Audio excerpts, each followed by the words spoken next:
Regardez bien un figuier de Barbarie.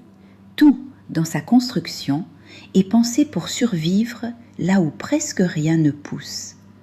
C'est une petite merveille d'architecture végétale.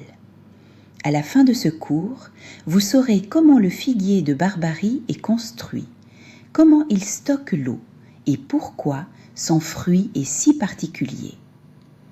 Rappel du cours précédent. Le nopal est une plante voyageuse, du Mexique à la Méditerranée.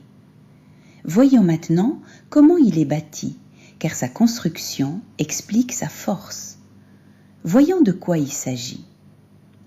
Le figuier de Barbarie est un cactus formé de raquettes, ces grandes palettes épaisses et charnues qui servent à la fois de feuilles et de réserve d'eau. Ses épines le protègent des animaux. Au printemps, il donne de belles fleurs, puis des fruits colorés, les figues de Barbarie. Chaque fruit abrite une pulpe juteuse et de nombreuses petites graines très dures. Ce sont justement ces graines qui donneront plus tard la fameuse huile. Une image simple. Le figuier de Barbarie, c'est comme un château d'eau fortifié en plein désert.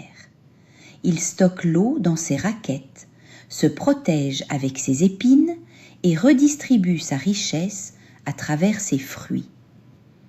Pour reconnaître cette plante, regardez 3 choses. Ses raquettes épaisses et charnues, ses épines fines et nombreuses et ses fruits colorés posés sur le bord des raquettes. 3 signes qui ne trompent pas. Passons à l'action. La règle est simple. Comprendre la plante, c'est comprendre l'huile. Retenez que l'eau est stockée dans les raquettes et que l'huile vient des petites graines du fruit. Cette distinction vous aidera à comprendre toute la suite du module. Prenons un exemple concret. Une personne croit que l'huile de figues de Barbarie est tirée des raquettes du cactus. En réalité, elle vient uniquement des minuscules graines cachées dans le fruit. C'est ce détail de botanique qui explique sa rareté et son prix. Petit quiz. D'où vient l'huile de figue de Barbarie? Réponse A. Des raquettes du cactus. Réponse B. Des petites graines contenues dans le fruit. La bonne réponse est B. Tout se joue dans les graines. Retenons 3 idées. 1. Le figuier de Barbarie stocke l'eau dans ses raquettes. 2. Ses fruits colorés abritent une pulpe et de nombreuses graines dures. 3. L'huile précieuse vient de ces graines, pas des raquettes.